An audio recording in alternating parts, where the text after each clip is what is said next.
Bonjour à toutes et à tous, bienvenue sur KTV Kwezi FM, le 106.9 pour un temps de parole en direct à la radio et à la télévision. Notre premier invité n'est autre que Eric Sarthe. Alors son nom vous dit peut-être pas grand chose, mais si je vous dis Magic Club, forcément ça vous parle. Eric, bonjour.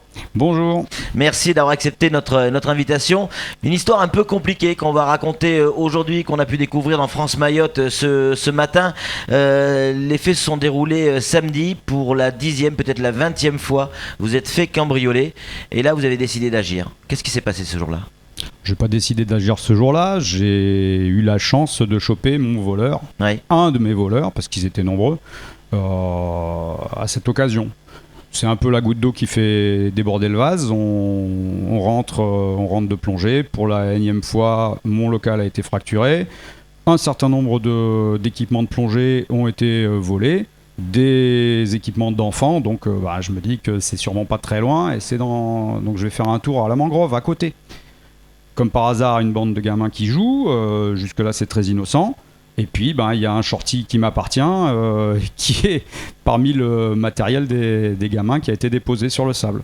Donc là je récupère le matériel tout de suite et je récupère un des gamins en disant que je veux avoir le reste. Je veux récupérer le reste de mon matériel.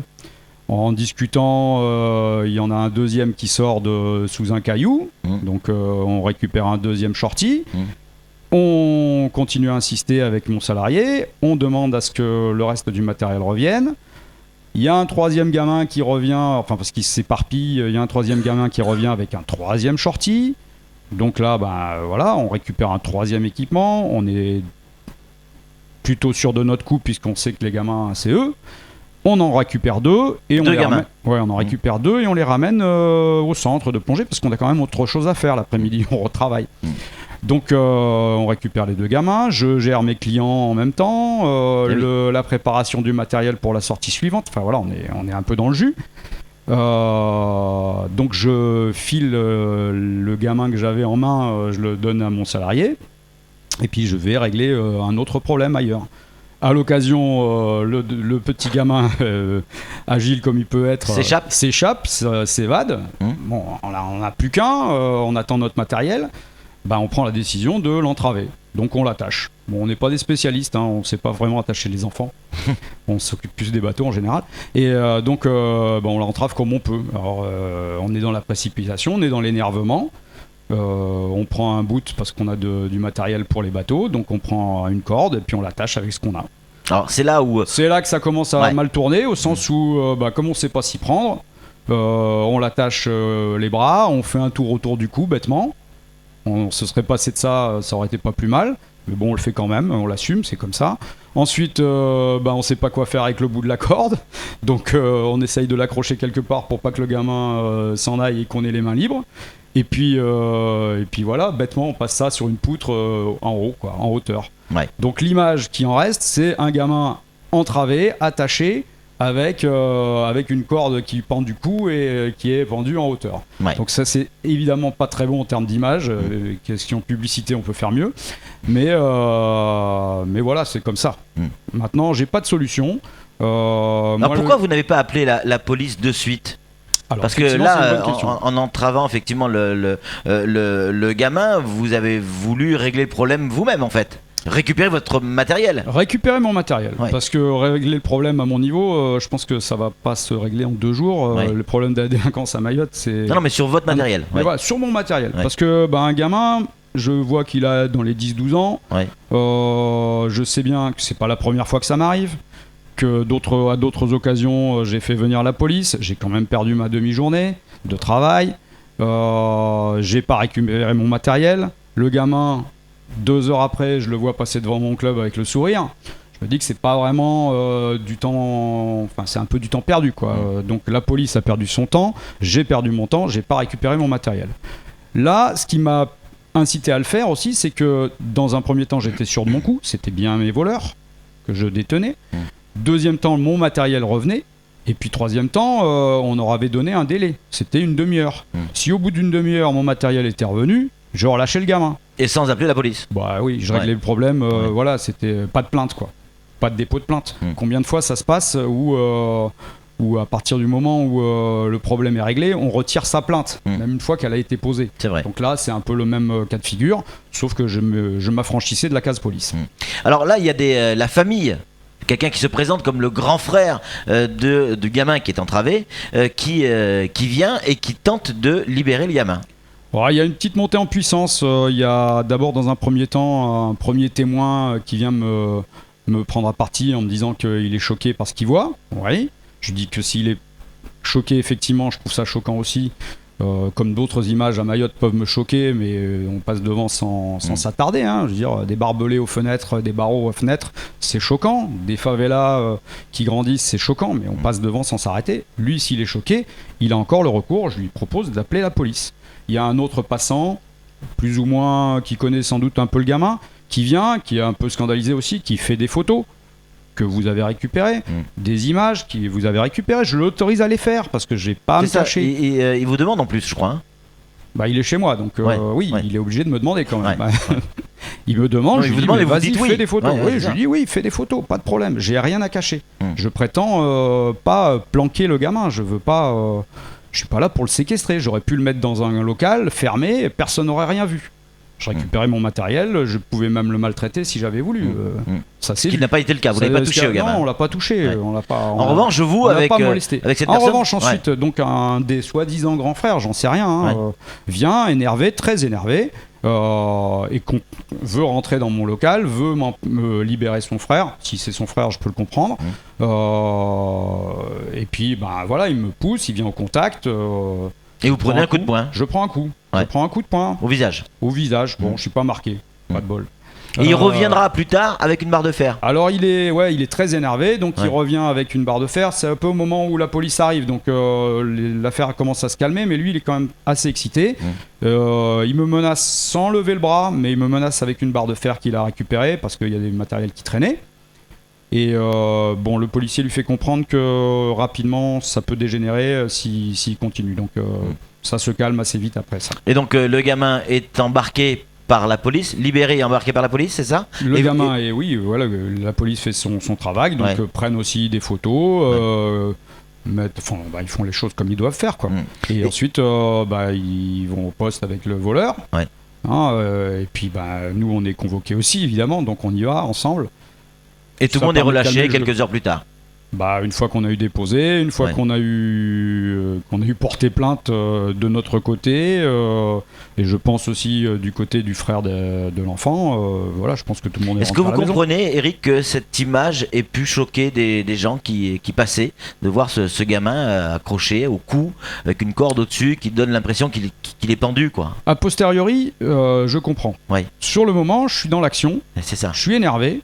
Je suis avec mon travail à continuer. J'essaye de. Et puis saturation, ça fait au moins 20 fois que vous vous faites cambrioler. Saturation, on est quand même. Quand on est plongeur, on est souvent saturé.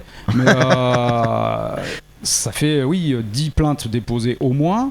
Et puis un nombre de cambriolages, ou de tentatives, d'effractions qui n'ont pas donné forcément suite à autre chose, mais qui sont toujours... C'est la piqûre d'insectes.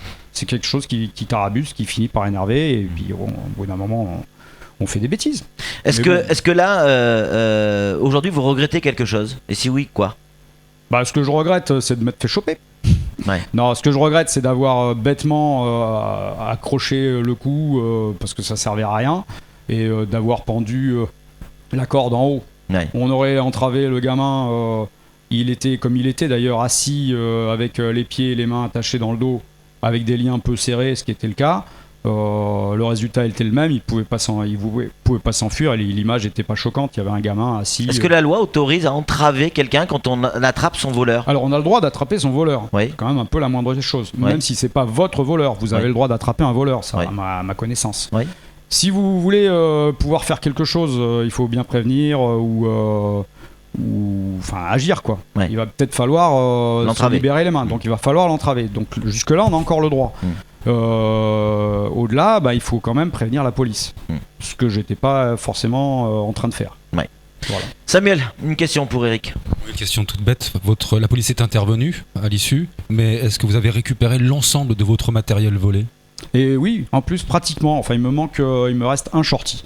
Parce que pendant qu'on était au poste, il y a les autres gamins qui ont fini de ramener un dernier shorty. J'attends le dernier. D'accord. Donc pratiquement tout mon matériel a été récupéré. Comme quoi la méthode, elle est mauvaise, mais j'en ai pas de bonne. Et celle-là m'a permis de récupérer mon matériel, ce qui n'a pas été le cas dans les cas précédents. Je me suis fait voler à de multiples reprises, notamment des phares de plongée, ce qui a un coût bien plus important. C'est clair. Là, la police était intervenue, avait récupéré mon voleur, un des voleurs, parce qu'ils sont jamais tout seuls. Et puis voilà, le voleur, il a grandi depuis, il continue à passer devant mon club, je le vois toujours, mais j'ai jamais récupéré mes phares. Eric, vous êtes arrivé à un point de saturation, vous en plaisantiez un petit peu tout à l'heure. Pour votre époux, c'est compliqué également. Vous avez décidé d'arrêter, de partir. Vous y pensez ? Alors, c'est une décision qui n'a pas été, c'est pas l'élément déclencheur, c'est un des éléments. Cette insécurité récurrente à Mayotte commence à peser. Ouais. Bon, moi, je m'y adapte plus facilement. Mon épouse commence à saturer. Et oui, effectivement, moi, c'est sûr que c'est ma dernière année à Mayotte. Donc, je finis l'année scolaire et après, je rentre en métropole. Ce qu'il en adviendra du club, soit je revends, tout va bien. C'est une institution, le Magic Club à Mayotte. Peut-être, ouais. Je sais pas. Après, combien d'années ? Ça commence à être le plus ancien des clubs. Ah oui. Mais bon, c'est parce que les autres sont morts avant. Donc il y a un jour où les autres, toute activité finit par se fermer. Je veux dire, il y en a d'autres, des institutions. Il y a eu des restaurants qui étaient ultra à côté, et puis bon, ils ont été fermés. Et voilà, c'est comme ça, quoi. Des pizzerias, voilà. On a passé des bons moments à plein d'endroits, et puis la roue tourne, quoi. Donc effectivement, c'est un des éléments. Vous allez vous emmerder, Eric, en métropole. Ça, c'est sûr. Surtout que ça fait un moment que j'habite ici, donc je ferai plus de plongée, je ferai autre chose. Ouais. Qu'est-ce qui est le plus dur à vivre dans ce genre d'acte que vous avez vécu, le moment où vous découvrez que vous êtes cambriolé, ou le moment où vous vous rendez compte que vous vous dites j'ai fait une connerie, j'ai attaché le gamin par le cou, j'ai fait une connerie. À quel moment c'est le plus compliqué ? Le plus compliqué, c'est de gérer le frangin excité, énervé. Ouais. Et là, vous êtes dit ça peut mal tourner l'histoire. Ouais, ça a commencé à dégénérer dans le secteur parce que ici les gens. On rappelle, on est face à la MJC de Msapéré. On est dans une zone un peu compliquée quand même. Il y a du passage, il y a beaucoup de monde. Il y a des attroupements dès qu'il se passe quelque chose. Il y a des cris, donc les gens accourent. Évidemment, là, ça commence à pouvoir dégénérer rapidement. Heureusement que la police arrive, parce que sinon, ça peut partir en coups. Là, il y a eu juste un coup de poing qui m'a pas trop marqué. Bon, ça aurait pu beaucoup plus mal tourner si le coup de barre de fer était parti. Dernière question, les policiers vous ont dit qu'est-ce que vous risquez ? Le gamin n'a pas grand-chose, il a 12 ans. Vous risquez quoi ? Vous savez ou pas ? Je n'ai pas été informé. Franchement, j'en sais rien. Je suis prêt à assumer mes responsabilités, de toute façon, voilà. Est-ce que vous avez déposé plainte contre le frère qui vous a frappé ? Bien sûr. Oui, ça va de soi. Je dépose plainte contre mon voleur et je dépose plainte contre le frère qui vient me maltraiter. Et vous menace en plus. Moi, je sais pas, je comprends pas. J'ai mon petit frère qui fait des bêtises. Évidemment, je vais essayer de le libérer. Évidemment, je vais essayer de le récupérer. Mais je vais quand même essayer de lui faire la morale. Je vais essayer de régler le problème entre adultes. D'accord ? Mon petit frère fait des bêtises ou mon enfant fait des bêtises. Je vois avec les parents, je vois avec le responsable. J'essaye de régler le problème. Là, c'était unilatéral. Il n'y a pas de leçon de morale qui lui était donnée à ce gamin. Est-ce que c'était vraiment son frère ? Est-ce que c'était pas un petit caïd qui manage une bande ? J'en sais rien, moi. Je le connais pas, ce gamin. Je le connais pas, le mec. On est bien d'accord qu'ils ont forcé un local pour rentrer chez vous et voler du matériel. C'est pas un sac qui était posé dans la cour que vous avez oublié. Non, c'était pas accessible. Et c'est un gamin de 12 ans. Il faut rentrer dans un local fermé avec des verrous, avec des cadenas. Oui. Merci beaucoup Eric pour ce témoignage. Un dernier message avant de partir, si vous voulez donner un conseil à ceux qui se font cambrioler, quelle est la bonne méthode ? Il n'y a pas de bonne méthode, il n'y a que de mauvaises méthodes. Faut prendre la moins pire ? Je sais pas, chacun fait en fonction de son vécu. Voilà, moi j'ai peut-être pas fait le bon choix. Je le regrette pas vraiment parce que j'ai récupéré mon matériel et que de toute façon, voilà, je sais pas quelles seront les suites judiciaires à mon encontre. Pour le gamin, je sais que ça va plutôt bien se passer. Donc au moins j'aurai récupéré mon matériel. Merci beaucoup Eric d'être venu sur ce plateau, de nous avoir expliqué clairement ce qui s'est passé du côté de Magic Club. C'était samedi en fin de journée. Allez, c'est tout pour ce temps de parole. Tout de suite, la suite de nos programmes. Merci à vous.